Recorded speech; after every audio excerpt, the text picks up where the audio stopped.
ఒక నిమిషం.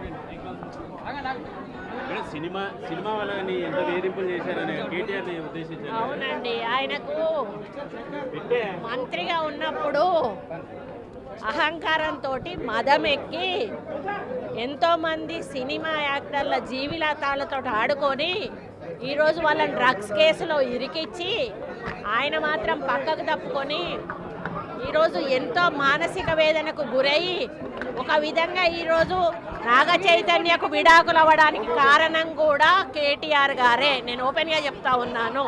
మీరు ఎంక్వైరీ కొండా సురేఖ దొంగ ఏడుపులు దొంగ మాటలు మాట్లాడుతుంది.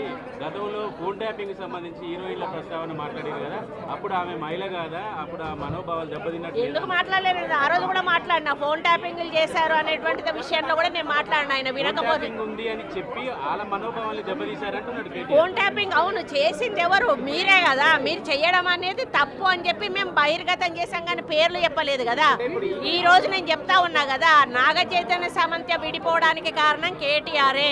ఈరోజు చాలామంది హీరోయిన్లు తొందరగా పెళ్లిళ్ళు చేసుకొని సినిమా ఫీల్డ్ నుంచి తప్పుకోవడానికి కారణం కూడా కేటీఆరే. ఆయన ఆ రోజు మత్తు పదార్థాలకు అలవాటు పడి వాళ్ళను కూడా మత్తు పదార్థాలకు అలవాటు చేసి రేవ్ పార్టీలు చేసుకొని మదమెక్కి వాళ్ళ జీవితాలతో ఆడుకొని బ్లాక్మెయిల్ చేసి వాళ్ళను ఇబ్బంది పెట్టినటువంటి వ్యక్తి కేటీఆర్. అది అందరికీ కూడా తెలుసు, సినిమా ఫీల్డ్లో అందరికీ తెలుసు, అది ఓపెన్ రహస్యము. ఎందుకండి ఎందుకేడు దొంగ మాటలు నా మీద వ్యక్తిగతంగా నా క్యారెక్టర్ అసోసియేషన్ చేసినప్పుడు నేను ఎందుకు దొంగ ఏడుపులు ఏడుస్తాను? నువ్వు ఎవరి మీద వచ్చినప్పుడు ఏడిస్తే ఏదో నాటకం చేసినట్టు నా క్యారెక్టర్ అసాసినేషన్ చేస్తారు, నా మీద అసభ్యకరమైనటువంటి పోస్టులు పెడతారు. సిగ్గు లేకుండా మీ భారతీయ రాష్ట్ర సమితి పైన పేరు ఉంటుంది, అకౌంట్ పేరు, కింద మీ ఫోటోలతోటి కామెంట్లు ఉంటాయి. ఇవన్నీ ఉంటే అట్లీస్ట్ కొంచెమన్నా మనసున్న మనిషిగా హరీష్ రావు గారు ఒక ట్వీట్ చేశాడు, నువ్వు మనిషివేనా? అసలు నువ్వు ఒక తల్లికి పుట్టలేదా? ఒక భార్యను చేసుకోలేదా? ఒక బిడ్డను కనలేదా? నువ్వు మనిషివి కాదా? పశువువా? నువ్వెందుకు రియాక్ట్ అవుతలేవు? మీ భారతీయ నువ్వు ఒక వర్కింగ్ కమిటీ ప్రెసిడెంట్గా నువ్వు రియాక్ట్ కావాల్సిన అవసరం ఉంది. అకౌంట్ మాది కాదని చెప్పాల్సిన అవసరం ఉంది. వాళ్ళ మీద చర్యలు తీసుకోమని చెప్పాల్సిన అవసరం ఉంది. వాళ్ళను పార్టీల నుంచి బహిష్కరించాల్సిన అవసరం ఉంది. మూడు అకౌంట్లు దుబాయ్ నుంచి జరుగుతున్నాయండి. 3 అకౌంట్లు ఇక్కడి నుంచి జరుగుతూ ఉన్నాయి.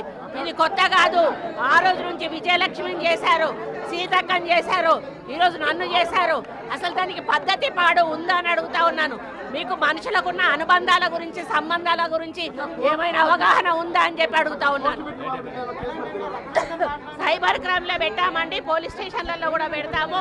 పిసిసి ప్రెసిడెంట్ గారిని కూడా పెట్టమని కోరాను. అదేవిధంగా మరి వాళ్ళ మీద చర్యలు కూడా తీసుకోమని చెప్పడం జరుగుతూ ఉంది.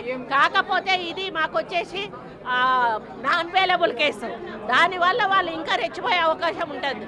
కాబట్టి ఇక ముందు జరిగితే మాత్రం దీన్ని సీరియస్గా తీసుకుంటామని హెచ్చరిస్తా ఉన్నాం.